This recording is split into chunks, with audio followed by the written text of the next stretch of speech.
Hello, good morning. सभी लोगों को नमस्कार। आज आपका स्वागत है ट्रिपलिंग फिजिक्स के चैनल पर। और आज हम एक नया टॉपिक लेकर आए हैं जिसका नाम है कूलम्ब्स लॉ।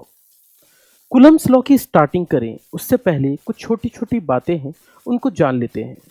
अगर आपने मेरा पिछला लेक्चर नहीं देखा है तो आप उस लेक्चर को देख लीजिएगा। चार्ज से रिलेटेड लेक्चर था जिसको आवेश भी हिंदी में कहते हैं। उस आवेश के लेक्चर के बाद, उस चार्ज के लेक्चर के बाद हमारा अगला लेक्चर आया है चार्ज, आवेश। मैंने कई सारी चीजें आपको उसमें बताई थी कि चार्जेस यानी आवेशों को किस प्रकार से निर्धारित करते हैं, आवेश होते कितने प्रकार के हैं, वास्तविकता में किस प्रकार से चार्जेस दिए जा सकते हैं, किसी बॉडी को आवेशित करने का क्या तरीका है। इन सब चीजों को हमने पिछले टॉपिक में डिस्कस किया था। आज का जो टॉपिक रहेगा ये प्योरली कूलम्ब्स लॉ और उससे जुड़े हुए न्यूमेरिकल के आधारित होगा। तो आप थोड़े थोड़े अपने बेसिक्स को प्रिपेयर करते चाहिए, एग्जाम के लिए बहुत इंपॉर्टेंट है। चलिए स्टार्ट करते हैं आज का लेक्चर, लेकिन इससे पहले एक छोटी सी चीजें उस चार्जेस के ऊपर और हो जाए। जहां तक आवेशों की बात है यानी चार्जेस की बात है, तो हम जानते हैं दो साइंटिस्ट के नाम मैं ले देता हूं क्योंकि हो सकता है कुछ इंपॉर्टेंस हो आपके लिए। फ्रैंकलिन जो नाम के आदमी थे, जिनका नाम पूरा बी फ्रैंकलिन या बेंजामिन फ्रैंकलिन था, इन्होंने असाइन किया था किसी पर भी पॉजिटिव और नेगेटिव चार्ज, यानी धनावेश कौन से होंगे, ऋणावेश क्या होंगे, इनको असाइन किया था, इनको बताया गया था। ऐसे एक साइंटिस्ट थे जिनका नाम था ड्यूफॉग। ड्यूफॉग ने यह बताया था कि दो तरह के आवेश होते हैं, एक धनावेश होता है और एक ऋणावेश होता है। तो ये दो साइंटिस्ट थे जिनका बहुत अहम रोल माना जाता है इस आवेशों की चीज में। इसके बाद बात करें कि चार्ज जो होता है जिसको हम Q से डिनोट करते हैं, Q से लिखते हैं, ये चार्ज की SI यूनिट यानी इसकी SI यूनिट जो होती है वो होती है, हमें पता है इसका फॉर्मूला होता है Q बराबर IT। और अगर मैं Q बराबर IT की बात करूं तो I हो गया एम्पियर और ये हो गया सेकेंड। दैट मीन्स इसकी यूनिट हो गई, इसकी इकाई हो गई एम्पियर इंटू सेकेंड, जिसको हम कूलाम्ब भी लिख सकते हैं। यानी एम्पियर इंटू सेकेंड को ही क्या लिखा है, कूलाम्ब लिखा है। इसी प्रकार से अगर मैं इसकी सीजीएस इकाई की बात करूं कि सीजीएस इकाई क्या रही होगी, तो इसकी सीजीएस इकाई का नाम होता है, सीजीएस यूनिट का नाम होता है स्टेट कूलाम्ब। स्टेट कूलाम्ब के अलावा इसको एक और नाम से जानते हैं, इसको ईएसयू भी कहते हैं, जिसका असलियत में नाम इलेक्ट्रोस्टैटिक यूनिट यानी विद्युतीय इकाई भी होता है। हो सकता है कि यह भी आपने कहीं ना कहीं सुना हो। आगे चलते हैं। अगर मैं इसकी बात करूं कि इन दोनों के बीच में क्या रिलेशन होगा, तो 1 कूलाम्ब 3 × 10⁹ स्टेट कूलाम्ब के बराबर होता है। यानी एसआई यूनिट और सीजीएस यूनिट में क्या रिलेशन है, क्या संबंध है। सबसे बड़ी यूनिट की बात करें कि चार्ज के केस में, आवेशों के केस में सबसे बड़ी यूनिट क्या होती होगी, तो चार्ज में सबसे बड़ी यूनिट का नाम है फैराडे। अगर मैं फैराडे की बात करूं तो 1 फैराडे इक्वल्स टू होता है 96500 कूलाम्ब। और सबसे छोटी यूनिट हम जान ही चुके हैं, इसको फ्रैंकलिन कहते हैं या फिर ईएसयू भी कहते हैं, जिसको हमने थोड़ी देर पहले देखा हुआ है। तो हमारे पास बात करें तो चार्ज के लिए थोड़ी सी बातें ये थी, इनको भी जानना जरूरी है। एक चीज और कि डायमेंशन इसकी क्या होती है, विमा क्या होती है, तो उसको भी जरा लिख लेते हैं कि चार्ज की डायमेंशन क्या रही होगी।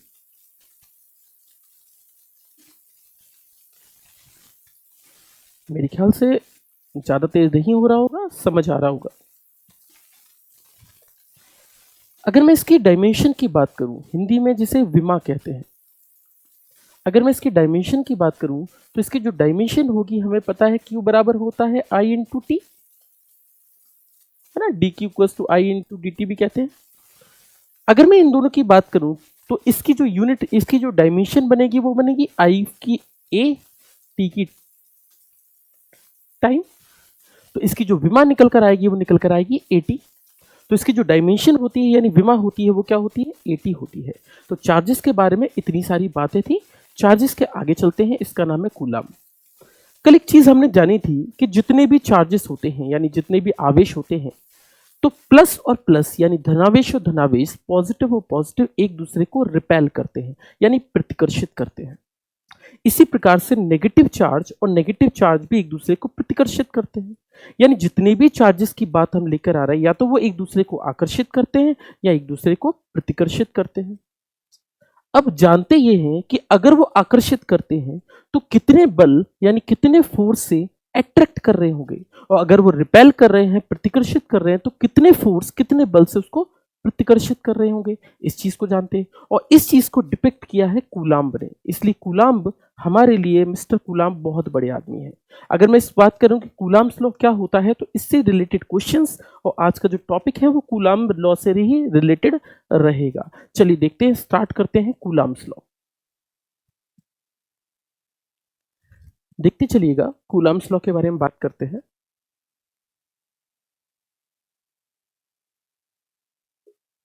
कूलाम्ब्स लॉ, कूलाम्ब्स लॉ की बात करें तो कूलाम्ब्स लॉ,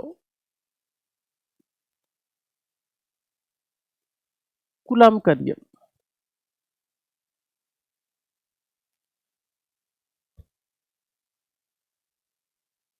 कूलाम्ब वास्तविकता में कूलाम्ब जो है वो दो आवेशों के बीच में अट्रैक्शन या रिपल्शन का बताते हैं कि कितना आकर्षण या कितना प्रतिकर्षण हो रहा होगा। मान लेते हैं कि दो आवेश है, दो चार्ज है, एक Q1 है मान लेते हैं, और मैंने कहा एक चार्ज है Q2। इन दोनों को मैंने कुछ दूरी पर रख दिया, कहाँ, सेंटर टू सेंटर, क्योंकि हम जानते हैं एक सेंट्रल फोर्स है यानी केंद्रीय बल भी है, तो सेंटर टू सेंटर कितना, Q से Q तक। मान लेते हैं कि इन दोनों के बीच में हमने दूरी R कर दी, तो इन दोनों के बीच में दूरी R है। अगर मैं इन दोनों के बीच में फोर्स निकालूं, अट्रैक्शन या रिपल्सन यानी आकर्षण या प्रतिकर्षण, तो हम ये देखेंगे कि इन दोनों के बीच में जो फोर्स होगा वो इन दोनों के मल्टीप्लाई के बराबर होगा, यानी गुणनफल के बराबर होगा। गुणनफल के बराबर कहने का मतलब ये हुआ कि इन दोनों के परिमाणों का मैग्नीट्यूड का मल्टीप्लाई जितना ज्यादा होगा उतना ज्यादा बल होगा। जैसे मैं कहूं कि 4 कूलाम और 2 कूलाम, और मैंने कहा 8 कूलाम और 10 कूलाम, तो आप बोलेंगे 8 कूलाम और 10 कूलाम के बीच में ज्यादा बल होगा, किसके कंपैरिजन में, 2 कूलाम और 4 कूलाम के कंपैरिजन में। कहने का मतलब हुआ जिसका मल्टीप्लिकेशन ज्यादा होगा उतना ही बल होगा। आपने कहा 2 कूलाम और 4 कूलाम, आपने बोला 8 फोर्स आया, और अगर मैं इसको इसको अब की बार 2 कर दूं और इसको 4 कर दूं तब भी कितना होगा, बराबर होगा। कहने का मतलब ये हुआ इन दोनों के मल्टीप्लिकेशन, गुणनफल पर आधारित होता है इन दोनों के बीच में लगने वाला बल। ठीक है, और किस चीज पर निर्भर करेगा, F जो होता है वो क्या होता है, दूरी के व्यक्तिमानुपाती होता है वर्ग के। तो F जो होता है 1/r²। कहने का मतलब ये हुआ कि जैसे जैसे दूरी यानी डिस्टेंस, दूरी यानी डिस्टेंस बढ़ाते जाएंगे, जैसे जैसे आप दूरी बढ़ाते जाएंगे, ये दूर दूर होते जाएंगे, वैसे वैसे जो फोर्स होगा यानी जो बल होगा इन दोनों के बीच में लगने वाला, वो क्या होता जाएगा, कम होता जाएगा। इसका मतलब तो हम जानते ही हैं, तो जैसे जैसे दूरी बढ़ेगी वैसे वैसे फोर्स कम होगा, दूरी पर भी निर्धारित होता है। इन दोनों की बात करूं तो अगर इन दोनों के बीच में मैं ग्राफ ड्रॉ करूं तो मैं ये देख सकता हूं कि F और R के बीच में जो ग्राफ खिंचेगा वो एक्सपोनेंशियल इस प्रकार से खिंचेगा। तो मैं कह सकता हूं तो इन दोनों के बीच में जो लगने वाला बल होगा वो इस तरीके से कम होता जाएगा। अगर इस फॉर्मूले को अगर मैं ध्यान से देखूं, अगर मैं इस फॉर्मूले को पूरा मिला दूं, तो इन दोनों को कंबाइन करने पर एक नया फॉर्मूला निकलेगा जिसका नाम होगा F is directly proportional to Q1 Q2/r²। हमने जाना Q1 Q2/r²। और अगर मैं इस डायरेक्टली प्रोपोर्शनल के निशान को हटा दूं तो हमें पता है कांस्टेंट आता है, जिस कांस्टेंट के बारे में मुझे अभी जानकारी नहीं है, मान लेते हैं। तो F = K × Q1 Q2/r²। मैंने इसको क्या किया, लिख दिया, मान लेते हैं मैंने इतना लिख दिया। तो मैंने कहा इन दोनों के बीच में जो लगने वाला फोर्स है वो कितना है, K × Q1 Q2/r²। तो हमने बोला इस प्रकार से हमने इसको दिया, तो इसी को हमने कूलाम लॉ कहा। अब ये जो K है, ये K है क्या वास्तविकता में, K को हम लिखेंगे 1/4πε। आप बोलेंगे सर एप्सिलॉन नॉट क्यों नहीं लिखा, आएंगे, एप्सिलॉन लिख रहा हूं अभी, लेकिन मैं आपको आगे चल के समझाऊंगा ये एप्सिलॉन होता क्या है। अगर मैं इस एप्सिलॉन की बात करूं तो हम जानते हैं इसको परमिटिविटी भी कहते हैं, तो मैं इसको यहां लिख देता हूं परमिटिविटी, लेकिन इसके बारे में चर्चा अगले लेक्चर में होगी। बहुत अच्छा टॉपिक है परमिटिविटी यानी विद्युतशीलता। आ रहा है ना बेटा, विद्युतशीलता। अभी हमने इतना मान लिया कि K की, अभी हम K की वैल्यू को डायरेक्टली रट लेंगे। कैसे रट लेंगे, K की जो वैल्यू होती है, अगर मैं बात करूं K की वैल्यू की, तो K की वैल्यू 1 मानेंगे, 1 होती है। ये के की वैल्यू 1 होती है आपकी सीजीएस यूनिट में, और के की वैल्यू को 9 इंटू 10⁻⁹ मानेंगे किसमें, एसआई यूनिट में। तो इसकी जो वैल्यू होती है वो इतनी निकल कर आती है। हमें एसआई यूनिट से ही मतलब है, तो हम थोड़ी देर के लिए इसको एसआई में ही रिलेट कर देते हैं। तो हमारी एसआई यूनिट के लिए बात करें तो इसकी वैल्यू होती है 9 इंटू 10⁹ अगर मैं इसकी इकाई की बात करूं तो अगर के की यूनिट निकालनी है तो ध्यान से देखना, के की यूनिट निकालने के लिए आर को इधर लेकर गए, F into R square upon Q1 Q2। F होता है newton into metre square upon में कूलाम्ब स्क्वायर, ये तो आप कर लेंगे। फिर भी newton metre square upon coulomb का स्क्वायर। तो इसकी जो वैल्यू निकल कर आई वो इतनी निकल कर आई। तो अभी तो हम के की वैल्यू को बस जान लेंगे, लेकिन क्या के की वैल्यू हमेशा इतनी ही लिखेंगे, ये जरूरी नहीं है। कि कांस्टेंट जरूर है, लेकिन ये यूनिवर्सल कांस्टेंट यानी सार्वत्रिक नियतांक नहीं होता है, यानी यूनिवर्सल कांस्टेंट नहीं है। आप बोले सर यूनिवर्सल कांस्टेंट नहीं है, यूनिवर्सल कांस्टेंट नहीं है मतलब ये वैल्यू चेंज होगी। बिल्कुल सही बात है, ये चेंज होगी। हम जो वैल्यू लिख कर आ रहे हैं ये वैल्यू होती है फ्री स्पेस या फिर वैक्यूम के लिए या एयर के लिए भी लिख सकते हैं। हम जानते हैं, हम कभी कभी अपनी चीज़ों में इसको कंसिडर कर लेते हैं। हिंदी में बात करें तो ये निर्वात के लिए वैल्यू है, लेकिन अगर आप किसी और में आवेश रख देंगे तो चार्जेस के बीच में लगने वाला फोर्स बदल जाएगा, तो के की वैल्यू भी बदल जाएगी। तो के की वैल्यू कांस्टेंट नहीं होती है। सिर्फ किसके लिए वैल्यू लिखी हमने, सिर्फ और सिर्फ एयर के लिए लिखी है, लेकिन बाकी सबके लिए इसकी वैल्यू जो होगी वो बदलती हुई चली जाएगी। तो याद रखिएगा के की वैल्यू 9 इंटू 10⁻, अभी हम रट लेंगे। तो फोर्स जो निकलेगा वो 9 इंटू 10⁹ Q1 Q2 अपन आर स्क्वायर। अब Q1 और Q2 मान लीजिए मैंने इसको 2Q लिख दिया, इसको -4Q लिख दिया, तो आप यहाँ पे माइनस और प्लस लिखने की आवश्यकता जरूरत मत होती। आप ये मत सोचें कि इसमें प्लस और माइनस लिखना है, आप डायरेक्टली सिर्फ और सिर्फ मैग्नीट्यूड लिखें और आप आंसर निकाल लें, क्योंकि एट्रैक्शन या रिपल्सन तो आपको पहले से ही पता है, तो इसमें साइन लगाने की कोई जल्दी नहीं है, ना ही हमें साइन लगाने की कोई आवश्यकता है। तो हम उस सब चीज़ों के पीछे नहीं पड़ेंगे, हम डायरेक्टली वैल्यू को पुट करते जाएंगे और इसी तरीके से उन चीज़ों को निकालते हुए चले जाएंगे। चलिए इसके लिए बात कर रहे थे, तो हमने बोला कि किसी भी दो वस्तुओं पर लगने वाला फोर्स इस प्रकार से होता है। एक बहुत कॉमन सा हमने एक चीज़ देखी है, अगर आप इस फॉर्मूले को ध्यान से देखें तो ये फॉर्मूला बहुत हद तक एक ऐसे फॉर्मूले की तरीके से है जो हमने 11वीं क्लास में पढ़ा था। आपने मेरे लेक्चर्स 11th क्लास के लेक्चर्स में भी इस टॉपिक्स को पढ़ा होगा। हमें पता है एक नाम था जिसका नाम था Newton's law of gravitation, Hindi में गुरुत्वाकर्षण का नियम भी कहते हैं। अगर मैं न्यूटन्स के लॉ की बात करूं तो आप देखेंगे न्यूटन्स लॉ ऑफ ग्रेविटेशन यानी न्यूटन का गुरुत्वाकर्षण नियम की वैल्यू ये होती थी। तो अब अगर आप इन दोनों को अगर ध्यान से देखें तो आप ये पाएंगे, इन दोनों की वैल्यू को अगर आप ध्यान से देखें तो आप ये पाएंगे कि इन दोनों की वैल्यूज, इन दोनों की जो वैल्यू, ये तो जो फॉर्मूले हैं वो बहुत हद तक सेम है।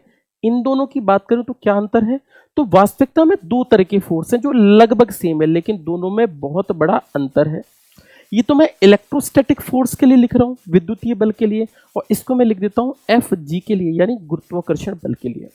एक बात समझना, एफ ई और एफ जी की बात करें तो ये दोनों ही अलग अलग फोर्सेस हैं, जिसके अंदर एफ ई के लिए मैं लिखवा नहीं रहा हूं, बस आपको थोड़ा समझाने की कोशिश कर रहा हूं। एफ ई की बात करें इलेक्ट्रोस्टैटिक फोर्स, तो ये डिपेंड करता है, डिपेंड्स ऑन मीडियम, यानी किस माध्यम में इसको रखा गया है ये वाला फोर्स डिपेंड करता है, क्योंकि इसमें क्या आने वाला है, एप्सिलॉन आने वाला है, और एप्सिलॉन वास्तविकता में माध्यम की ही तो बात करता है। लेकिन कैपिटल जी वाले फॉर्मूले में बात करें तो ये यूनिवर्सल कांस्टेंट होता है, यानी सार्वत्रिक नियतांक होता है। गुरुत्वाकर्षण बल कभी भी माध्यम पर निर्भर नहीं करता। दो वस्तुओं के, दो द्रव्यमानों के बीच में लगने वाला बल पानी के अंदर भी उतना ही होगा, हवा में उतना ही होगा, कैरोसिन ऑयल के अंदर भी उतना ही होगा, पेट्रोल के अंदर भी उतना ही होगा। लेकिन दो चार्जेस, दो आवेशों के बीच में लगने वाला बल पेट्रोल में अलग होगा, किसी और के अंदर अलग होगा, सबके अंदर अलग अलग होगा। मतलब कहने का हुआ कि माध्यम पर निर्भर करता है, मैंने पेट्रोल बोल दिया, चलिए माध्यम पर निर्भर करता है तो मीडियम पे डिपेंडेंसी होगी। जबकि गुरुत्वाकर्षण वाले फॉर्मूले में इसके अंदर ये कैपिटल जी कांस्टेंट ये माध्यम पर डिपेंड करता है, जबकि जी के अंदर कोई डिपेंडेंसी नहीं होती, यानी ये डज नॉट डिपेंड ऑन, ये माध्यम पर निर्भर नहीं करता है, तो इसको माध्यम से कोई फर्क नहीं। अगर मैं दो वस्तु ले लूं और इसके बीच में अगर मैं तीसरा चार्ज मिला दूं Q3, तो मेरी बात समझना, अगर मैं तीसरा चार्ज भी ला दूं Q3 तो Q1 पे लगने वाला नेट फोर्स, नेट बल, कुल बल, परिणामी बल कुछ और हो जाएगा। कहने का मतलब ये हुआ कि ये तीसरे आवेश के आ जाने से, तीसरे चार्ज के आ जाने से बदल जाते हैं। इन दोनों के बीच में लगने वाला फोर्स अब कुछ और बदल जाएगा। लेकिन अगर मैं दो द्रव्यमान होते मास तो ये तीसरी वस्तु से निर्धारित नहीं होते, यानी Fe की बात करें तो ये अफेक्ट होते हैं, अफेक्टेड बाय थर्ड चार्ज। ये तीसरे चार्ज से अफेक्ट हो जाते हैं, तीसरे आवेश से प्रभावित हो जाते हैं। लेकिन इसकी बात करें तो ये तीसरे द्रव्यमान से does not affected by third mass. तो कह सकते हैं ये तीसरी किसी भी द्रव्यमान से प्रभावित नहीं होते हैं। तो ये चीज निर्भर करती है, ये चीज निर्भर नहीं करती है। तो कहने का मतलब ये हुआ कि इन दोनों में अंतर है। तो आप याद रखिएगा, दोनों फॉर्मूले भले ही सेम है, लेकिन इस वाले में कैपिटल जी, जिसको हम ग्रेविटेशनल कांस्टेंट, गुरुत्वाकर्षण नियतांक भी कहते हैं, उसकी जो वैल्यू है ये क्या है, यूनिवर्सल कांस्टेंट, सार्वत्रिक नियतांक। लेकिन इसमें ये ग्रेविटेशनल यूनिवर्सल कांस्टेंट नहीं है, ये माध्यम पर निर्भर करता है और अलग अलग माध्यम के लिए के की वैल्यू अलग अलग निकल कर आती है। तो हम देखेंगे कि हमें जो कूलाम का नियम दिया गया वो वास्तविकता में कूलाम्स का लॉ इस प्रकार से निर्धारित किया गया।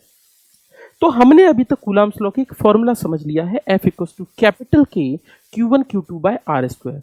के क्या है हम चर्चा करेंगे, परेशान नहीं हुई, बहुत अच्छा टॉपिक है। नेक्स्ट दिन पे पढ़ेंगे डायलेक्ट्रिक्स वगैरह क्या होते हैं। लेकिन अभी हमें छोटे छोटे न्यूमेरिकल इसी से बेस्ड करने हैं और इसके ऊपर थ्योरी के क्वेश्चन भी कुछ जानने हैं। एक क्वेश्चन पूछा था अभी कि अगर मैं किसी बुलबुले पर, बुलबुले आप जानते होंगे जिसको हम बबल कह देते हैं, सोप बबल कह देते हैं, और किसी ने कहा कि अगर मैंने सोप बबल को नेगेटिव चार्जेस दे दिए, अगर मैं किसी साबुन के बुलबुले को ऋणावेश दे दूं तो उस बुलबुले से क्या फर्क पड़ेगा। देखिए, जब सारे नेगेटिव चार्जेस उसके पास आएंगे तो नेगेटिव चार्जेस ऋणात्मक ऋणावेश क्या करेंगे, एक दूसरे को प्रतिकर्षित करेंगे, और जब ये प्रतिकर्षित करेंगे तो सोप बबल क्या होता जाएगा, बढ़ता जाएगा। तो याद रखिए, जब हम किसी साबुन के बुलबुले को ऋणावेश देते हैं, नेगेटिव चार्ज देते हैं, तो हमेशा बड़ा होता जाता है, यानी रेडियस इंक्रीजेस, रेडियस यानी त्रिज्या बढ़ती चली जाएगी। तो इस बात को भी आप समझ के रखिएगा। नेक्स्ट चीज की बात करते हैं, कूलाम्स लॉ से ही रिलेटेड बात करते हैं। कूलाम्स लॉ का फॉर्मूला एक और बार लिख दूं ताकि आपको तकलीफ ना हो, कैपिटल के Q1 Q2 by R square. आप मेरी बात समझ पा रहे होंगे।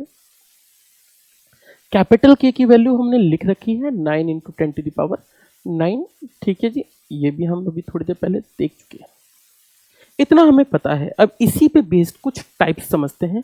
पहला टाइप क्वेश्चन का क्या होता है, क्वेश्चन का पहला टाइप होता है, पहले टाइप के जो क्वेश्चन पूछे जाते हैं जो आपके एग्जाम से रिलेटेड है,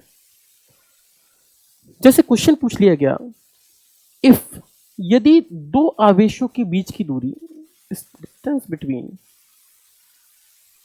यदि दो आवेशों के बीच की दूरी दोगुनी कर दी जाए तो नया बल कितना हो जाएगा। तो नया बल कितना हो जाएगा, कहने का मतलब हुआ कि अगर मैं दो आवेश ले लूं और मैं दो चार्जेस को, दो आवेशों के बीच की दूरी को क्या करूं, दुगना कर दूं, अगर दूरी बढ़ा दूं या दूरी कम कर दूं, तो नया बल कितना हो जाएगा। तो हमें पता है, मैंने आपको पहले भी बताया ऐसे सारे क्वेश्चंस, हमें पता है F होता है inversely proportional to R square. और अगर मैं कहता हूं कि मैंने दूरी को दोगुना कर दिया, तो दूरी को दोगुना कर दिया तो मैंने कहा था डायरेक्टली यहाँ 2 पुट कर दीजिए, 2 पुट कर देंगे तो यहाँ पर अगर डबल कर दिया, 2 पुट कर दिया तो ये कितना हो जाएगा, 1/4 गुना हो जाएगा। ये मैं आपको बता चुका हूं। इसी प्रकार से मेरे ख्याल से समझ आया होगा। तो अगर आप कभी दूरी को बदल देते हैं तो दूरी को बदलेंगे तो हमेशा फोर्स बदलेगा। तो आर के बदलने से बदलता है, ये तो हम पहले ही पढ़ चुके हैं। क्वेश्चन ऐसे भी पूछ लेते हैं, मान लीजिए कि मुझसे क्वेश्चन पूछ लिया कि यदि दो आवेशों के बीच की दूरी, आप जरूर करिएगा इस क्वेश्चन को, है ना। तो यदि दो आवेशों के बीच की दूरी, यदि दो आवेशों के बीच की दूरी आधी कर दी जाए तो नया फोर्स कितना होगा। यदि दो आवेशों के बीच की दूरी आधी कर दी जाए तो कितना होगा। तो अगर मैं कहूं कि अगर दो आवेशों की, दो चार्ज के बीच की डिस्टेंस अगर आपने कम कर दी, तो हमें पता है दूरी कम करने से फोर्स बढ़ता है, कितना बढ़ेगा। तो अगर आपने आधी कर दी डिस्टेंस तो हमें पता है F जो होता है वो इनवर्सली प्रोपोर्शनल क्या होता है, आर स्क्वायर के। क्या बदली है? दूरी। तो दूरी के साथ हमने रिलेशन लिख लिया, दूरी से मतलब है हमें। आपने कितनी कर दी है? ये r आधा कर दिया है, मैंने कहा था डायरेक्टली पुट कर दीजिए। डायरेक्टली पुट करेंगे तो 1/2 का होल स्क्वायर, इसको लिखेंगे तो ये कितना हो जाएगा? तो ये हो जाएगा 4 टाइम्स, यानी 4 गुना हो जाएगा, यानी नया बल कितना होगा? 4 गुना होगा। इस तरीके से हम अगर दूरी को कम ज्यादा करें तो भी उसके बल पर प्रभाव पड़ता है, और बल पर किस प्रकार से प्रभाव पड़ता है इसको हम इस टॉपिक से समझेंगे। तो हमारा जो चीज रहेगी वो इस तरीके से समझ में आएगी। तो पहला जो टॉपिक रहेगा वो इस प्रकार से बना रहेगा, है ना। तो ये मेरा पहला टाइप है क्वेश्चंस का, जो पहले टाइप में क्वेश्चंस इस प्रकार के पूछे जाते हैं। अब हम बात करते हैं इसके अगले टाइप की, थोड़ा सा डिफिकल्टी लेवल अपना बढ़ाते हैं। इसको नोट जरूर करते जाइएगा ताकि आप सभी लोग इन सब चीज़ों को अच्छे से लिख लें और एग्जाम के टाइम पर आप इनको रिवाइज भी कर सकें। तो अपने नोट्स आप खुद बनाइए, है ना। चलो, अगर आपका हुआ है तो हम अगले पर चलते हैं, और मोटिवेटेड रहें और पढ़ाई करते रहें। आप टेलीग्राम पर और फेसबुक पेज पर, यूट्यूब पे मेरे को सब्सक्राइब कर लें मुझे, और उन चीज़ों को भी फॉलो करते रहें। मैं टेलीग्राम पर बाकायदा सारे नोट्स वगैरह अवेलेबल कराता रहता हूं, तो उन चीज़ों को भी आप पढ़ते रहें, है ना। यूट्यूब पे मेरे वीडियोस आते रहेंगे, तो मुझे नहीं लगता कि अब आपको कोई तकलीफ होनी चाहिए। बट फिर भी हम आगे चलते हैं, क्वेश्चंस को देखते हैं। एक क्वेश्चन और पूछ लिया गया मुझसे, क्वेश्चन पूछा गया है, दो बल ले लिए। क्या क्या बल ले लिए? हमने दो बल ले लिए। क्वेश्चन पूछा गया, फाइंड द रेशियो, आपको अनुपात निकालना है विद्युतीय बल और गुरुत्वाकर्षण बल का। तो एफ ई और एफ जी, यानी विद्युतीय बल और गुरुत्वाकर्षण बल का अनुपात बताइए जब उन्हें कुछ दूरी पर रखा गया हो। जब उन्हें कुछ दूरी पर रखा गया हो, जब उन्हें कुछ दूरी पर रखा गया हो, तो जब उन्हें किसी दूरी पर, कुछ दूरी पर रख दिया गया, तो उन दोनों के बीच में कितना इन दोनों का अनुपात होगा। तो हमने कहा इन दोनों को रख दिया, यानी आपको विद्युतीय बल और गुरुत्वाकर्षण बल के बीच अनुपात बताना है जब उन्हें कुछ दूरी पर रखा गया है। इंग्लिश में मैंने लिख दिया है, when find the ratio of F E and F G when they are placed at some distance apart, जब उन्हें कुछ दूरी पर रखा गया। देखो, हम सारी वैल्यू को देख चुके हैं। अगर आप ध्यान से देखें कि क्वेश्चन कैसे होगा, तो हमें निकालना है एफ ई और एफ जी का अनुपात। बात करते हैं एफ ई का अनुपात, तो निकाल लेंगे, लेकिन ये होता किसके बराबर है? तो हमें पता है K into Q one Q two upon R square के बराबर। और एफ जी कितना होता है? तो एफ जी होता है capital G into M one M two by R square. हमने कहा ठीक है जी, ये हमने निकाल लिया। अब बात ये थी कि हमें रेशियो निकालना है व्हेन दे आर प्लेस्ड। दे मतलब कौन? तो दे की मतलब जब दो इलेक्ट्रॉन्स हमने कुछ दूरी पर रखे हुए, क्योंकि हो सकता है हम प्रोटॉन्स को रख रहे हैं, हो सकता है हम किसी और को रख रहे हैं, तो हमें बताना जरूरी है कि कौन से चार्जेस रखे गए हैं। तो हमने यहाँ पर इलेक्ट्रॉन्स को रखा हुआ है, तो हमने कहा दो इलेक्ट्रॉन्स। चलिए अब देखते हैं, दो इलेक्ट्रॉन्स को अगर कुछ दूरी पर रख दिया तो उनके बीच में एफ ई और एफ जी के बीच में क्या अनुपात होगा। अगर मैं इन दोनों के रेशियो निकालूं तो मैं इसको ऐसे लिख सकता हूं, एफ ई बाय एफ जी, इसकी वैल्यू को पुट करेंगे तो एफ ई हो जाएगा K Q one Q two upon, ये हो जाएगा capital G into M one M two. ऐसा क्यों लिख दिया मैं आपको बता दूं, आर स्क्वायर कैंसिल होगा क्योंकि दूरी तो बराबर है। तो आपने कहा K Q one Q two upon G M one M two, नीचे आर स्क्वायर कैंसिल आउट कर दिया।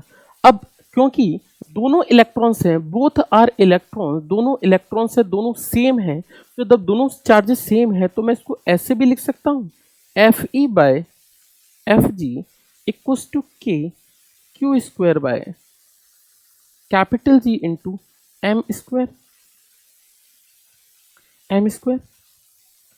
इसकी वैल्यू को अगर मैं बात करूं तो F E by F G को और निकालूं तो F E by F G को मैं ऐसे भी लिख सकता हूं, के की वैल्यू है 9 इंटू 10⁻⁹।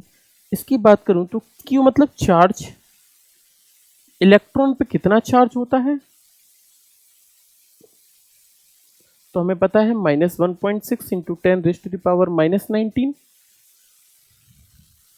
इसकी वैल्यू को लिख देते हैं यहाँ पर 1.6 इंटू 10⁻⁻19 का होल स्क्वायर अपॉन में कैपिटल जी की बात करें तो कैपिटल जी की वैल्यू होती है 6.67 इंटू 10⁻11 मास का स्क्वायर। तो दोनों इलेक्ट्रॉनों का द्रव्यमान मास कितना होता है, तो मास कितना होता है इलेक्ट्रॉनों का, तो ये होता है 9.1 इंटू 10⁻31 किलोग्राम। इस वैल्यू को भी यहाँ पुट कर देते हैं, ये हो जाएगा 9.1 इंटू 10⁻31 किलोग्राम। जब इसको सॉल्व करेंगे तो Fe/Fg की जो वैल्यू निकल कर आएगी वो निकल कर आएगी लगभग 10⁻42, यानी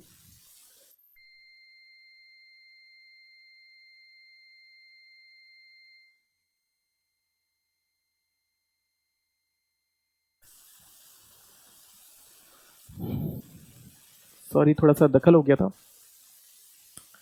तो बेसिकली हम थे जहां पर, देख लेते हैं दोबारा से, मैं आपको बता दूं कहीं पर मिस नहीं हुआ आपसे। तो हमने Fe/Fg लिख दिया, चार्ज ऑन इलेक्ट्रॉन हमें पता है इतना, तो हमने K की वैल्यू लिख दी, Q की वैल्यू लिख दी, इसी प्रकार से हमने इसकी वैल्यू लिख दी। तो अगर मैं Fe और Fg निकालूं तो मेरी जो वैल्यू निकल कर आएंगी वो निकल कर आएगी लगभग 10⁻42। कहने का मतलब ये हुआ कि इनकी जो वैल्यू निकल कर आई बीच में वो 10⁻42 के बराबर है ना। चलिए, हमने कहा इतनी बराबर निकल कर आई, तो इसकी जो वैल्यू है वो इतनी निकल कर आती है। तो दो चीजों के बीच में, दो इलेक्ट्रॉन्स के बीच में अगर मैं F यानी इलेक्ट्रोस्टैटिक फोर्स यानी विद्युतीय बल गुरुत्वाकर्षण बल से कितना बड़ा है, लगभग 10⁻42, नहीं बहुत स्ट्रॉन्ग है।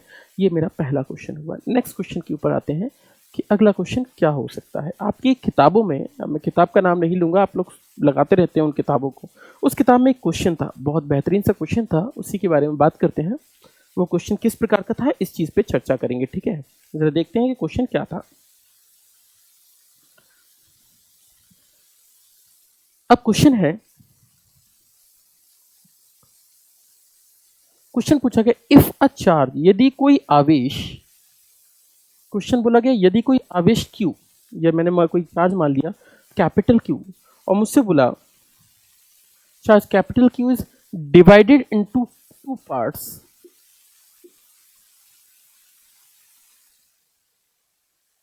इनको 2 हिस्सों में विभाजित किया जाता है, इनको 2 हिस्सों में विभाजित, ये ऊपर क्यों भाग रहा है, चलो, इनको 2 हिस्सों में विभाजित किया जाता है। तो मैंने क्या किया, 2 चार्जेस लिया, उनको एक Q चार्ज लिया, उसको 2 पार्ट में विभाजित करना है, यानी Q को तोड़कर 2 बनाने हैं, 2 भागों में विभाजित करना है इनटू 2 पार्ट्स, और कुछ दूरी पर रखना है।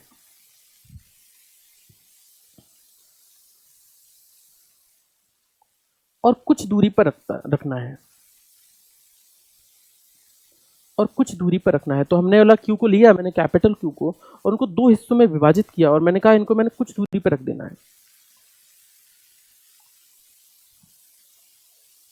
फाइंड द वैल्यू ऑफ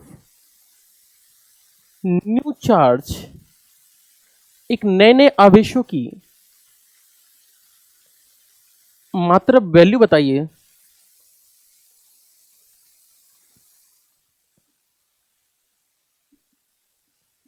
कि उनके बीच लगने वाला बल अधिकतम हो। कहने का मतलब हुआ कि अगर मैं कैपिटल Q को इस प्रकार से तो विभाजित करूं, जैसे मैंने कहा एक को मैंने Q ले लिया, एक को मैंने Q ले लिया, ऐसे ही मैंने Q/2 कर दिया, या मैंने किसी और चीज में डिवाइड कर दिया, तो मैंने इस तरीके से कितने पार्ट्स में डिवाइड करें कि उन दोनों के बीच में लगने वाला फोर्स जो होगा, वो बल जो होगा, वो अभी भी अधिकतम बना रहे। कैसे फोर्स निकलेगा, हमने वैल्यूज दे दी गई, बुक में वैल्यूज दी गई है, जैसे Q/3 दे दी गई, ऐसे वैल्यूज दे दी गई। इसी प्रकार से मैं अगर बोलूं कि कितनी वैल्यू निकल कर आएगी, तो मुझे फोर्स निकालना है कि इनके बीच में कितना फोर्स रहा होगा। तो मुझे कैपिटल Q को 2 में डिवाइड करना है, तो कैपिटल Q को 2 में डिवाइड करना है, तो देखते हैं जरा कैसे कैसे डिवाइड कर सकते हैं। मैं आपको पूरी वैल्यू बता रहा हूं, इस क्वेश्चन को आप डायरेक्टली भी याद रख सकते हैं। तो जरा बात करते हैं कैसे डिवाइड किया गया होगा। कैपिटल Q को 2 हिस्सों में डिवाइड किया गया, तो मान लेते हैं कि कौन से हिस्से रहे होंगे, लेट, हम मान लेते हैं कि let the charges will be, हम मान लेते हैं कि दोनों आवेश क्या हैं, ध्यान से देखना, हमें पता नहीं कैसे, लेकिन मान लेते हैं कि हमने कुछ डिवाइड किया, तो हमने बोला इनके बीच में कितना है, x मान लेते हैं एक, और दूसरा Q में से डिवाइड करेंगे तो कितना हो जाएगा, Q-x। अगर एक x हुआ तो दूसरा कितना बचा, Q-x बचेगा। तो हमने कहा ठीक है, तो एक चार्ज क्या हुआ x, दूसरा क्या हुआ Q-x।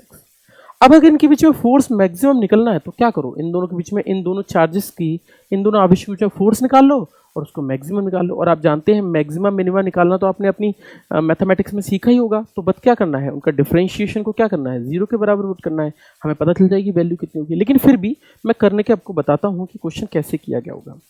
तो अगर एक x लिया, एक q माइनस एक्स लिया और मैंने इन दोनों को वैल्यू को ले लिया, तो देखते हैं इन दोनों के बीच में फोर्स कितना होगा।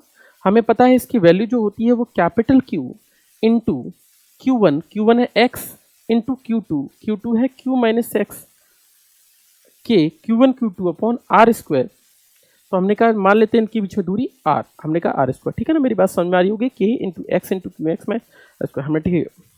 इसको मैं और सॉल्व करूं कितना लिख सकता हूं, इसको मैं ऐसे लिख सकता हूं f के एक्स का अंदर मल्टीप्लाई कर देता हूं, ये हो जाएगा K Q x minus K X square upon में आर स्क्वायर, है ना, ये चीज हो जाएगी। मेरे ख्याल से आपको समझ में आई होगी। इसको चाहते तो फोर्स को ऐसे भी लिख सकते थे, मैं K Q X by R square minus K X square by R square, ताकि आपको तकलीफ ना हो।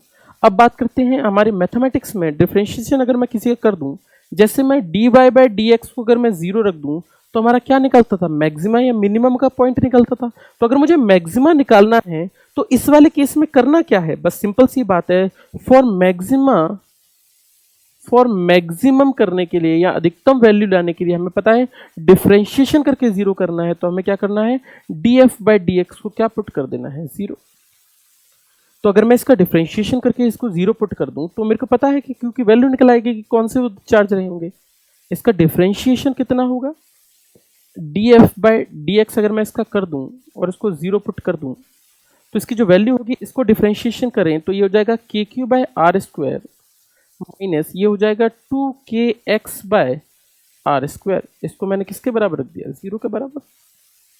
और बस क्या करना है आपको, क्यू की वैल्यू को निकाल देना है, आपका आंसर आ जाना है। चलिए करके देख लेते हैं इस वैल्यू को भी, ताकि हमें समस्या ना हो। इस वैल्यू को मैं और सॉल्व करूं तो देखना, नीचे तो आर स्क्वायर है तो आर स्क्वायर को एलसीएम लेके उस साइड भेज दिया, ऊपर बचा मेरा के क्यू माइनस ऑफ 2kx बराबर जीरो। और अगर मैं इसकी वैल्यू को बात करूं तो यहां से अगर मुझे निकालना है आपकी बार x की वैल्यू, जो नया चार्ज है तो x की वैल्यू निकालेंगे तो ये माइनस क्यू उधर जाएगा, तो x की जो वैल्यू निकल कर आ जाएगी वो निकल कर आ जाएगी q/2। कहने का मतलब ये हुआ कि जो नए आवेश लगाए गए होंगे वो कितना होंगे, q/2 रहे होंगे, यानी q/2 रहे होंगे। तो जब भी एक चार्ज को दो में हिस्सों में विभाजित करूं कि उनके बीच में लगने वाला फोर्स बल अधिकतम हो, तो उनको कैसे डिवाइड करो, q/2 और q/2 डिवाइड करो। ऐसा ही क्वेश्चन ग्रेविटेशन गुरुत्वाकर्षण चैप्टर में बनता है कि एक द्रव्यमान को दो हिस्सों में कैसे विभाजित करें कि उनके बीच में लगने वाला गुरुत्वाकर्षण बल यानी ग्रेविटेशनल फोर्स मैक्सिमम हो। तो आप क्या करें, दो मास को डिवाइड करेंगे तो m/2 और m/2। जब भी हम इनको आधे आधे में डिवाइड करते हैं तभी इनके बीच में लगने वाला जो बल होता है वो हमेशा अधिकतम होता है। इस क्वेश्चन को इस प्रकार से किया गया होगा। ये मेरे क्वेश्चंस का अभी पहला टाइप चल रहा है। अब हम क्वेश्चन का सेकंड टाइप पर सीखेंगे। सेकंड टाइप के क्वेश्चंस में हम किस प्रकार से क्वेश्चंस को करते हैं, जरा देखते हैं क्वेश्चंस का सेकंड टाइप। ये क्वेश्चंस थोड़े से अच्छे स्तर के हैं, एनडीए की बुक्स में मिल जाएंगे आपको ये क्वेश्चंस। इस क्वेश्चन की ज्यादा आपके लिए वो नहीं है, ज्यादा आपके लिए इंपॉर्टेंस नहीं है, क्योंकि एयरफोर्स के एग्जाम में तो ऐसे क्वेश्चन बनते नहीं है, पर हायर एग्जाम्स में ऐसे क्वेश्चंस आते हैं। बट आप बुक्स में जरूर ढूंढ पाओगे, एयरफोर्स की जो बुक्स हैं उन सब में ऐसे क्वेश्चंस आपको देखने को मिल जाएंगे, है ना। तो आपको मैं एक क्वेश्चन करा रहा हूँ। ये जो मेरा सेकेंड टाइप है ये होता है पॉलीगॉन टाइप के क्वेश्चन। पॉलीगॉन टाइप का मतलब जिसमें फिगर टाइप के बने होते हैं, ऐसे आपने बुक्स में जरूर पढ़े होंगे।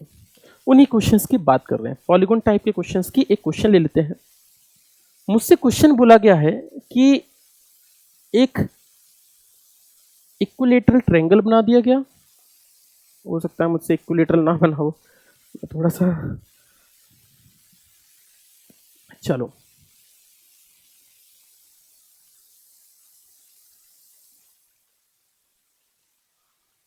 आप लोग पॉज करके क्वेश्चंस को साथ साथ में शीट में प्रैक्टिस जरूर करते चलिए, ताकि आपको प्रॉब्लम ना हो, है ना। ये ए है, ये बी है और ये सी है।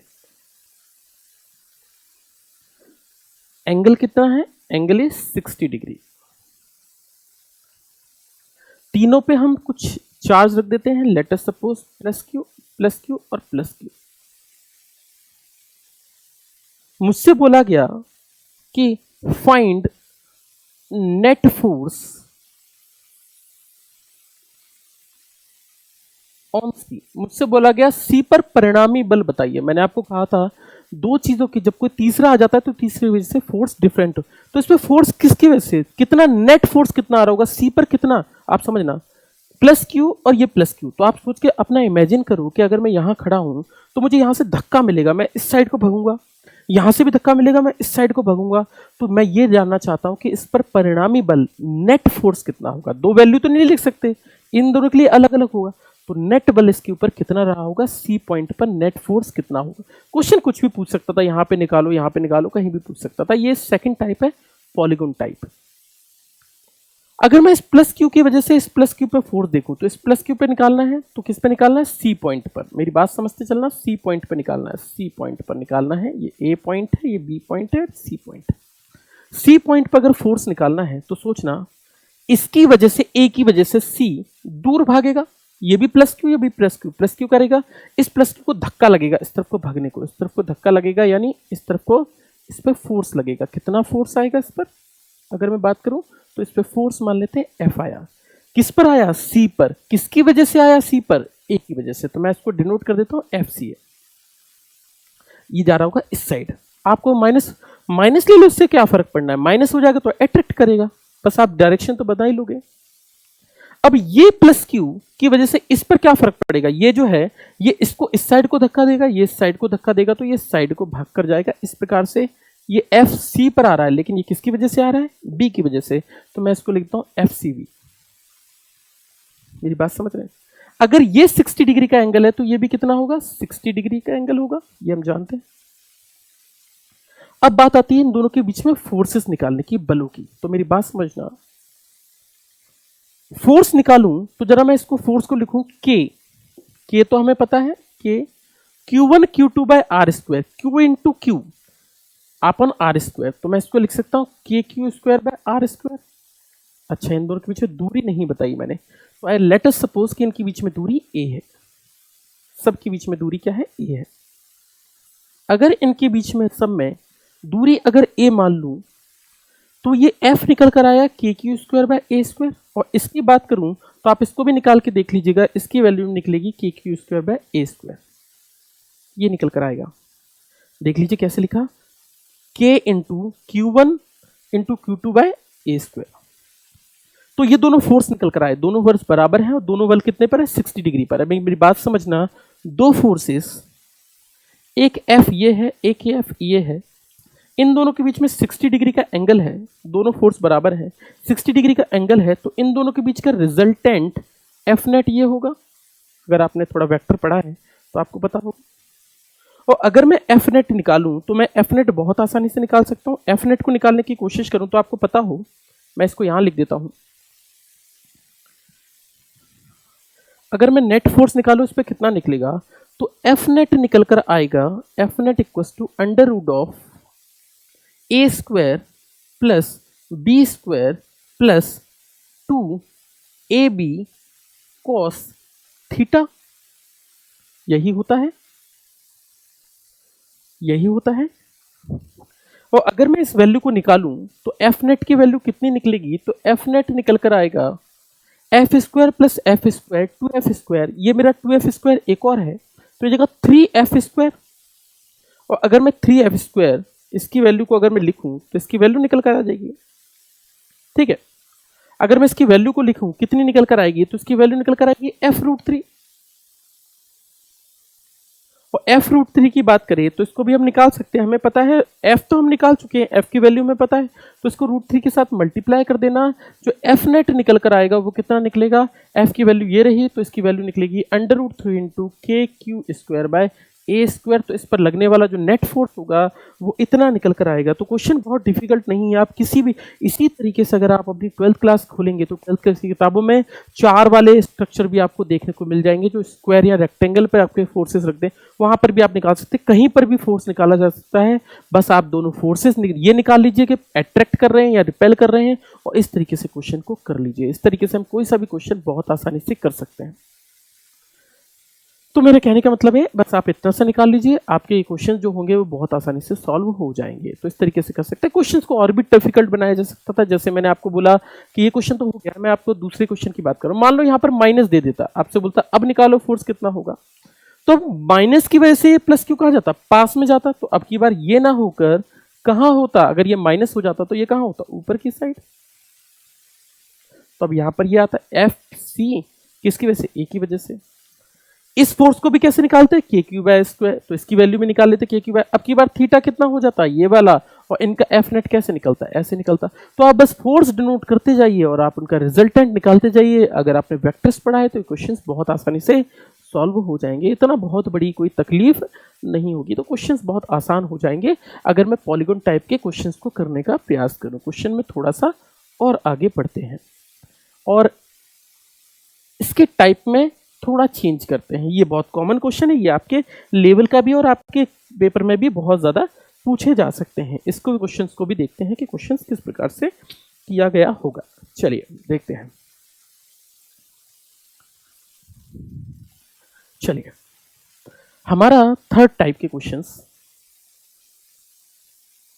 इसका नाम है इक्विलिब्रियम क्वेश्चंस। इक्विलिब्रियम के वाले क्वेश्चंस मतलब जिनमें बैलेंस करना होता है। मैथ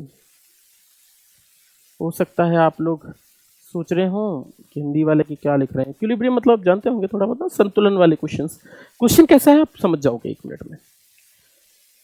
क्वेश्चन को ध्यान से समझिएगा। क्वेश्चन किस प्रकार से है, मुझसे बोला गया कि 2 चार्जेस हैं।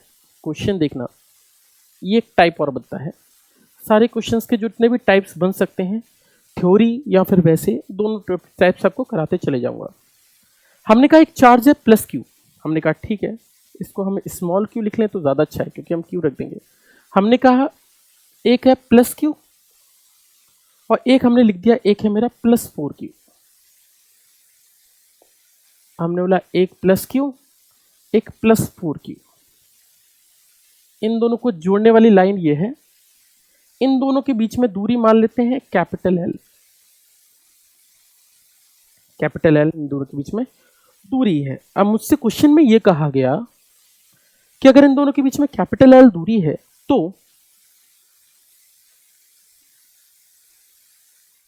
कोई नया आवेश क्यों रखो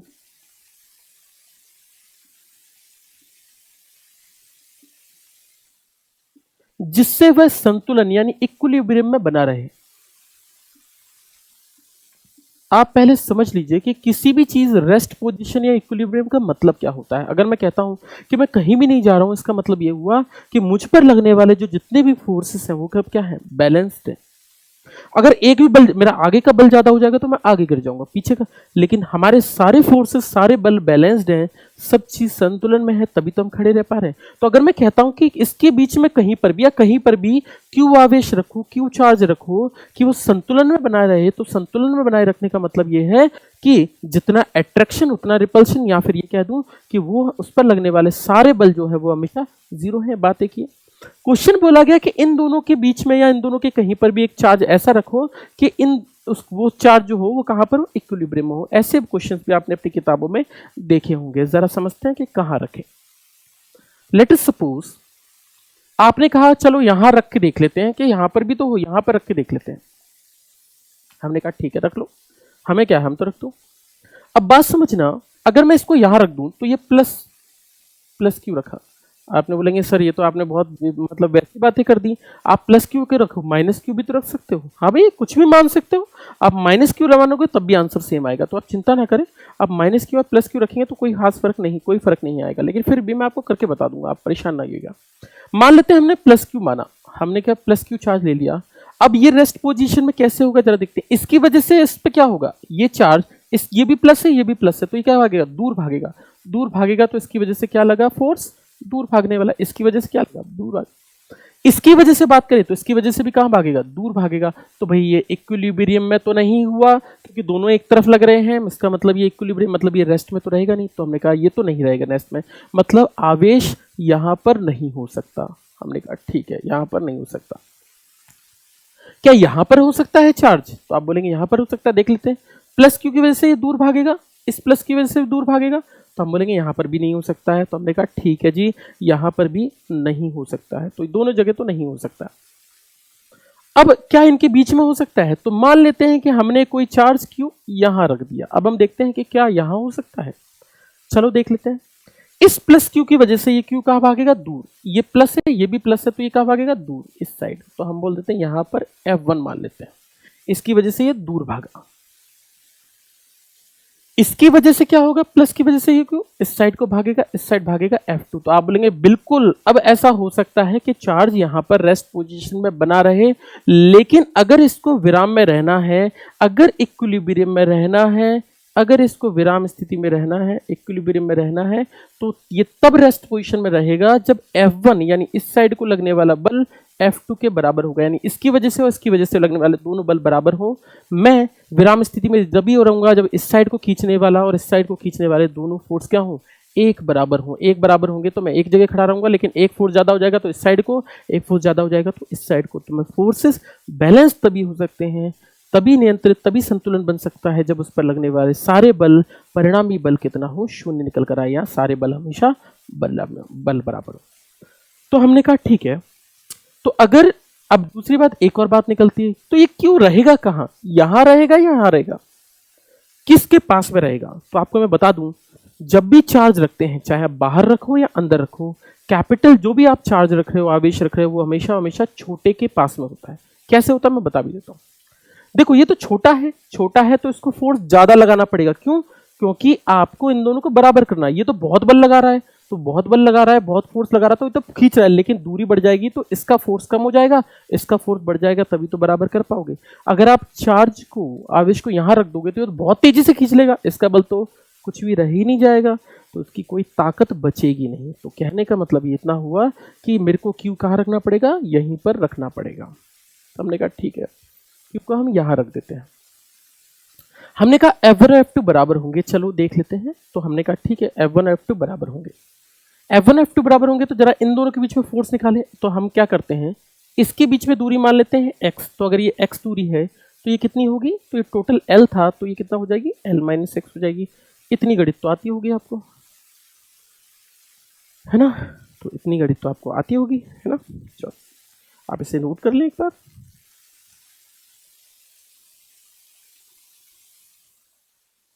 ठीक है,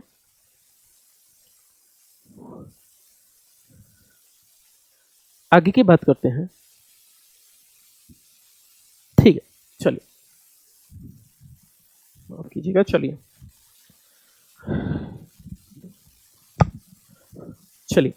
तो हमने कहा F1 और F2 बराबर होंगे, शायद आपने किया होगा क्वेश्चन। तो जरा देखेंगे फोर्सेस कितने लगेंगे, इनके बीच में लगने वाला फोर्स कितना होगा, जरा मैं निकालूं इनके बीच में लगने वाला फोर्स।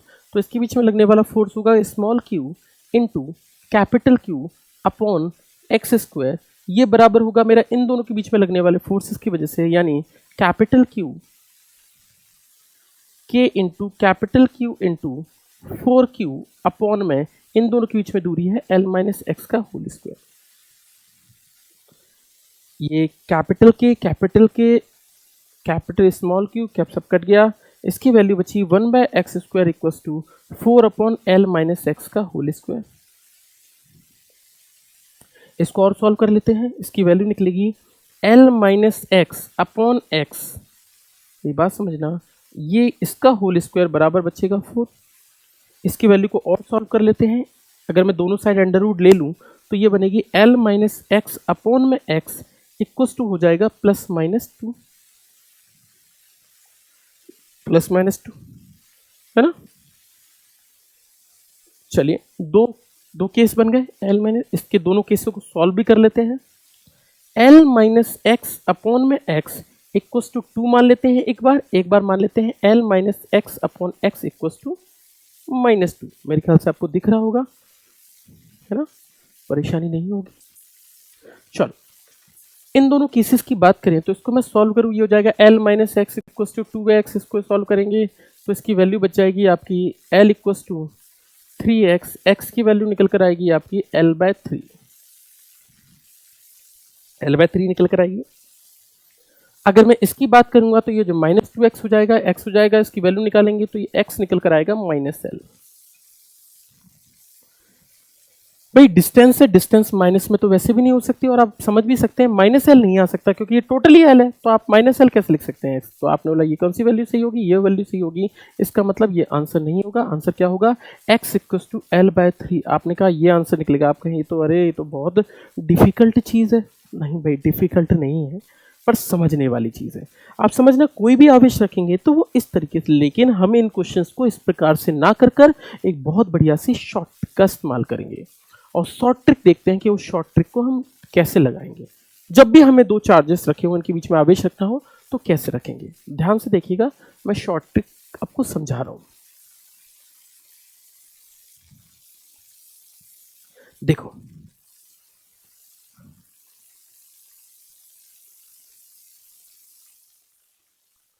शॉर्ट ट्रिक देखना, मान लेते हैं कि दो चार्जेस है ना, दो चार्जेस तो मान चुके हैं, कितने बार माने।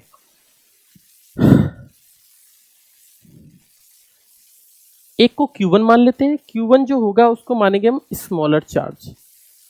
स्मॉलर मतलब छोटा आवेश को क्या मानोगे आप हमेशा, ये शॉर्ट ट्रिक। ये शॉर्ट ट्रिक हम किसके लिए लगा रहे हैं, ये शॉर्ट ट्रिक तब लगा रहे हैं दोनों आवेश या तो प्लस और प्लस हो या माइनस और माइनस हो। जो हमने अभी किया था उसके लिए बात कर रहे हैं। हम प्लस और माइनस का केस भी देखेंगे, लेकिन अभी के लिए इतना ही बात कर रहे हैं। Q1 क्या है, स्मॉलर चार्ज है, हमने कहा ठीक है। Q2 बिग चार्ज है, हमें पता है हम की बीच में Q1 रखना, कैपिटल Q रखना था। हमने कहा ठीक है, जरा निकाल लेते हैं कि किस प्रकार से वैल्यू निकलेगी। तो जब भी मुझे निकालना होगा, x निकालना होगा, कितनी दूरी पर रखें, तो x जो दूरी है, x is distance from smaller charge. x हमेशा मेरे को पता है डिस्टेंस फ्रॉम स्मॉलर चार्ज, हमेशा छोटे आवेश से ही दूरी होगी, और Q1 क्या होगा, हमेशा छोटा होगा। मैं आपको करके बता दूंगा, इसकी वैल्यू होगी √Q1 अपॉन, आप इस फॉर्मूले को डायरेक्टली याद रखें, Q2 प्लस √Q1 इनटू में क्या हो जाएगा, कैपिटल L, इन दोनों के बीच में दूरी। अगर आप इस फॉर्मूले को याद रख सकते हैं तो आप डायरेक्टली इन क्वेश्चंस को सॉल्व कर सकते हैं। जरा करके देखते हैं। आप बोलेंगे भाई मन ही मानेंगे कैसे, तो देखो करके देखते हैं। क्वेश्चन की बात करें तो क्वेश्चन था, एक चार्ज था आपका Q, एक और क्या था 4Q। आपको याद हो दो चार्ज ऐसे थे, तो जरा पुट करके देख लेते हैं। आपने बोला इस वाले क्वेश्चन के लिए स्मॉलर चार्ज क्या है Q, बड़ा चार्ज अपॉन में √, बड़ा चार्ज क्या था 4Q, छोटा चार्ज क्या था Q, और इन दोनों के बीच में दूरी कितनी थी L। अगर मैं इस क्वेश्चन को शॉर्ट ट्रिक से करूं तो ये Q हो जाएगा, Q कैंसिल होगा, 1/3 हो जाएगा, x की वैल्यू कितनी निकलेगी, L/3 निकलेगी। देखिए इस क्वेश्चन को हम डायरेक्टली भी कर सकते हैं, बस आपको ये फॉर्मूला याद रखना है। और Q1 हमेशा छोटा चार्ज होगा और चार्ज हमेशा किससे, छोटी चार्ज से दूरी होगी। इस प्रकार से हम इस क्वेश्चन को कर सकते हैं। तो जैसे भी क्वेश्चन आए तो आप उनको डायरेक्टली भी शॉर्ट ट्रिक में पुट कर सकते हैं। फिर से देखकर आप देख लीजिए, शॉर्ट ट्रिक तब लगाना है जब दोनों या तो प्लस प्लस हो या माइनस माइनस हो। Q1 क्या है, स्मॉलर चार्ज मानेंगे, छोटे आवेश को हमेशा Q1 मानेंगे। एक फॉर्मूला होगा x equals to √Q1 upon √Q2 plus √Q1 into L। इसको फॉर्मूले में पुट किया, फॉर्मूले पुट किया, और x की वैल्यू L/3 निकल कर आ गई। बस इतना सा क्वेश्चन है, और डायरेक्टली कोई भी क्वेश्चन किया जा सकता है। चलिए एक और क्वेश्चन के बारे में बात करते हैं। आप लोग नोट डाउन कर लीजिएगा इसे पॉज करके, है ना, ताकि टाइम वेस्ट ना हो। चलिए इसी क्वेश्चन में आपने कहा ये दोनों तो प्लस प्लस थे, अगर एक प्लस और माइनस हो जाए तो क्या होगा। चलो जी ये भी देख लेते हैं। हम छोड़ना, कोई भी टॉपिक ऐसा नहीं है जो हमें छोड़ देना है। देखिए इसके नाम की चीज़ हमारे डिक्शनरी में नहीं है, तो हम हर चीज़ को करने की कोशिश करेंगे, चाहे कैसा भी क्वेश्चन हो और कोई से भी एग्जाम हो। चलिए मान लेते हैं कि दो चार्ज है आपकी बार। कौन कौन से चार्ज माने, तो चलो हम मान लेते हैं कि Q मान लेते हैं, एक को बोल लेते हैं -9Q। दोनों चार्जेस को बोलते हैं, कोई दो चार्जेस ले लेते हैं और देखते हैं उन क्वेश्चंस को हम कैसे लिखेंगे। लेट अस सपोज एक क्वेश्चन है मेरे पास, एक है, इसको Q बोल दिया, एक है Q और एक को बोल दिया -9Q।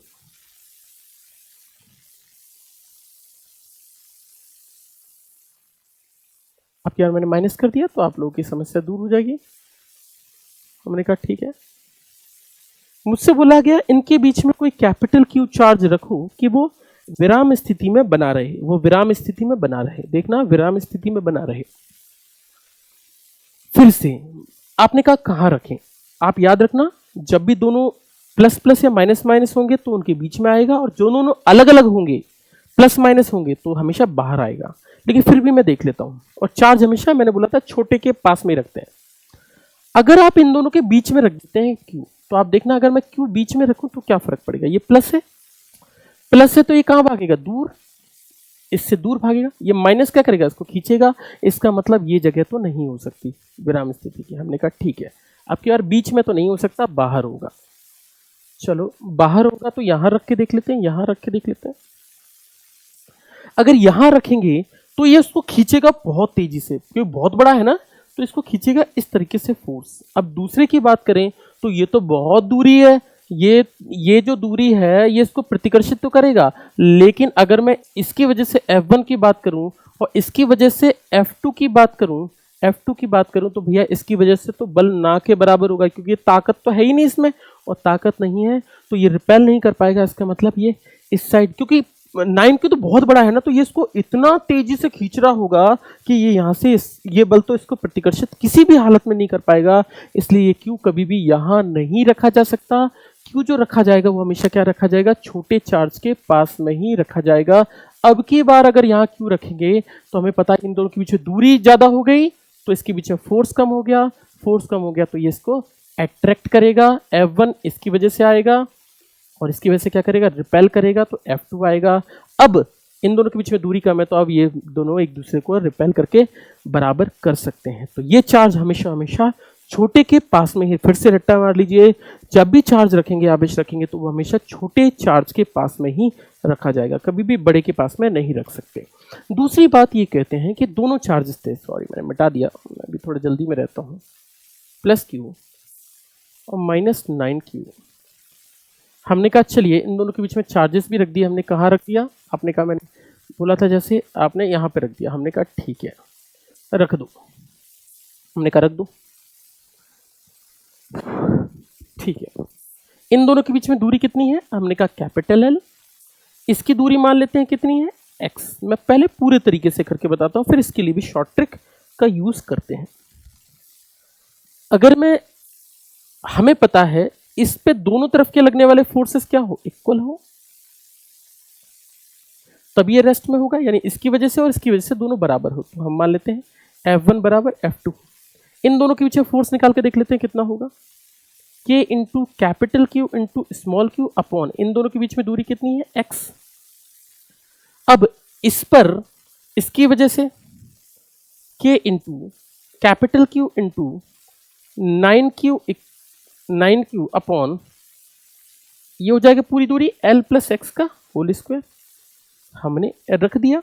मैंने आपको पहले भी कहा था कि आप सिंबल्स को पुट मत कीजिएगा, क्योंकि सिंबल्स को पुट करने की कोई भी आवश्यकता नहीं है। हम जानते हैं कि कोई भी अट्रैक्ट हो गए या रिपेल हो गई, हमें पता है, तो इनको रखने की कोई आवश्यकता नहीं है।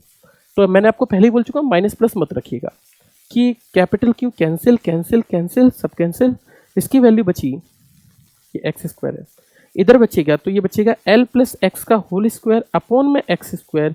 इसकी जो वैल्यू निकल कर आएगी वो निकल आएगी 9 के बराबर। इसको और सॉल्व कर लेते हैं, इसकी वैल्यू निकलेगी L प्लस एक्स अपॉन में x equals to plus minus 3 के बराबर। दो केस बन गए, एक बन गया L plus x upon x equals to plus 3, एक बना L plus x upon x equals to minus 3। L plus x upon, हाँ ये 3x हो जाएगा, ठीक है ना। इस तरीके से इनकी वैल्यू निकाली, ये हो जाएगा माइनस 3x, ठीक है, ठीक है। तो हमने बोला अगर मैं इसकी वैल्यू की बात करूं तो इसकी दो वैल्यूज निकल कर आ रही हैं। इसकी वैल्यू को लिखूं तो ये हो जाएगी L plus x equals to 3x, ये हो जाएगा 3x में से x किया तो ये x इक्वल्स टू निकला L/2। इसकी वैल्यू को निकाल के देख लेते हैं कितनी निकलेगी, माइनस 3x हो जाएगा। L plus x equals to minus 3x minus 3x minus x minus 4x, x बराबर निकलेगा माइनस का L/2। तो अब आपको बात समझ में आ रही होगी, माइनस वाले साइन को नहीं ले सकते, है ना, ये तो माइनस नहीं ले सकते, तो हमने बोला x दूरी है, डिस्टेंस, तो हमने प्लस वाले को कंसीडर किया और x की वैल्यू कितनी निकल कर आई, L/2। यानी कहने का मतलब ये हुआ कि इसकी वैल्यू L/2 के बराबर होगी, तब इन दोनों के बीच में तब ये रेस्ट पोजीशन यानी विराम स्थिति में बना रहेगा। बहुत आसान सी बात, पर हमने कहा ये क्वेश्चन बहुत बड़ा है, इसको हम फिर से शॉर्ट ट्रिक से ही करेंगे। तो चलो इसकी भी शॉर्ट ट्रिक्स लिख लेते हैं, इसकी भी शॉर्ट ट्रिक लिख लेते हैं, ठीक है। चलो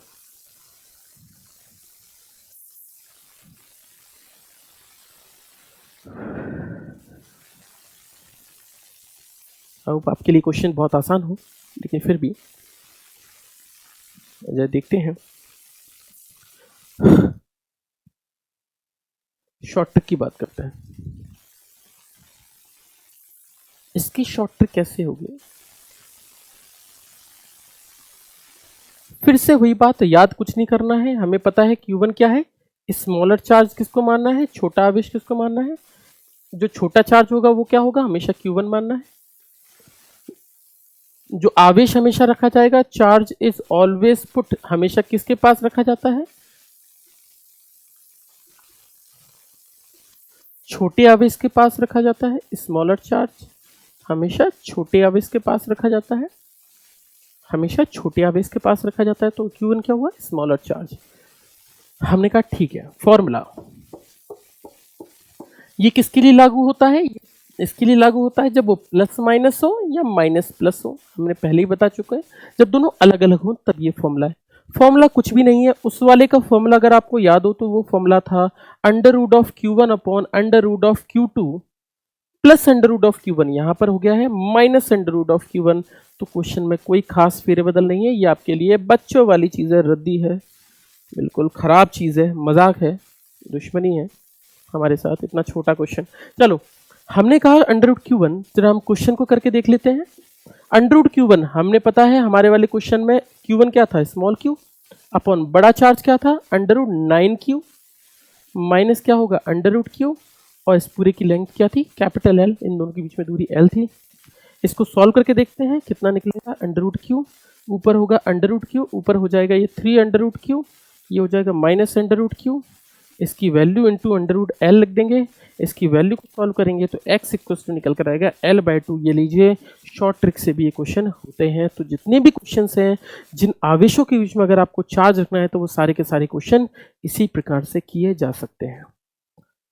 आप इन क्वेश्चंस को करते चाहिए, ठीक है ना। तो इससे रिलेटेड जितने भी सवाल होंगे उनको मैं टेलीग्राम पे आज डाल दूंगा, है ना। और मैं कोशिश करूंगा कि जो टॉपिक रोज करा रहा हूं उसके क्वेश्चंस को ही शाम को टेलीग्राम पर भी पुट कर दूं, इससे रिलेटेड क्वेश्चन, ताकि आप इस क्वेश्चंस को कर सकें, है ना। जो भी बुक होगी, ऐसा जरूरी नहीं है कि मैं किसी, हो सकता है किसी बुक का स्क्रीनशॉट डाल दूं, तो उसमें आप परेशान मत होइएगा, बट मैं क्वेश्चंस को पुट कर दूंगा। तो आप जब भी क्वेश्चंस है तो इस प्रकार से इन क्वेश्चंस को कर सकते हैं। तो जब भी अलग अलग आवेश होंगे तो फॉर्मूले में नीचे माइनस आना है, दोनों सेम होंगे तो नीचे प्लस आना है, बस इतना सा क्वेश्चन है। इस तरीके से हम दो चार्जेस जो भी हो उनके बीच में दूरियां लगा सकते हैं। तो क्वेश्चंस जो होंगे वो इस प्रकार से सॉल्व हो जाएंगे, क्वेश्चंस कोई खास मुश्किल भरा नहीं होता है। चलिए, कूलम्स लॉ में अब हमारे पास बचता है एप्सिलॉन और एप्सिलॉन नॉट से रिलेटेड चीजें। एप्सिलॉन क्या होता है, जिसको इलेक्ट्रिक परमिटिविटी कहते हैं, डाइलेक्ट्रिक्स क्या होते हैं, एप्सिलॉन आर क्या होते हैं, इससे रिलेटेड क्या क्वेश्चंस बनते हैं, इन सब की भी चर्चा करेंगे। तो अगर आपको कहीं पर भी कोई डाउट होता है तो आप मेरे साथ बने रहिए, आप डिस्कशंस भी कर सकते हैं। डिस्कशंस के लिए मैंने कहा था टेलीग्राम पे मैं स्टार्ट कर दूंगा, तो टेलीग्राम पे आप डिस्कशंस भी कर पाएंगे। किसी भी क्वेश्चन में कोई डाउट होता है तो आप ध्यान रखिएगा। बाकी सुरक्षित रहिए, कोविड-19 का समय है तो इसको हमें हराना है, तो आप घरों में रहिए, घर से बाहर मत निकलिए और घर पर भी बैठकर पढ़ाई कीजिए, क्योंकि लॉकडाउन की स्थिति है तो एग्जाम के बारे में भी कुछ कहा नहीं जा सकता। जब तक ये स्थिति सुधरती नहीं है तब तक तो एग्जाम नहीं होगा।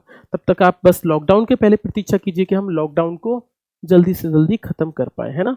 तो इसी के साथ आज का लेक्चर बस यहीं बंद करते हैं और कल फिर हम एक नए टॉपिक के साथ मिलेंगे। कल का जो टॉपिक रहेगा वो स्ट्रिक्टली रहेगा हमारा परमिटिविटी यानी विद्युतशीलता से रिलेटेड, और थोड़ा सा हम पार्ट पढ़ेंगे आपका आवेश को, कि चार्ज के ऊपर पढ़ेंगे कि किस तरीके से डिस्ट्रीब्यूशन ऑफ चार्जेस होता है, यानी आवेशों का वर्गीकरण आवेशों किस प्रकार से कहीं पर रखते हैं, तो उस चीज़ के बारे में भी थोड़ी सी अध्ययन करेंगे। बाकी पढ़ते रहिए, चीज़ों को जानते रहिए। Thank you very much.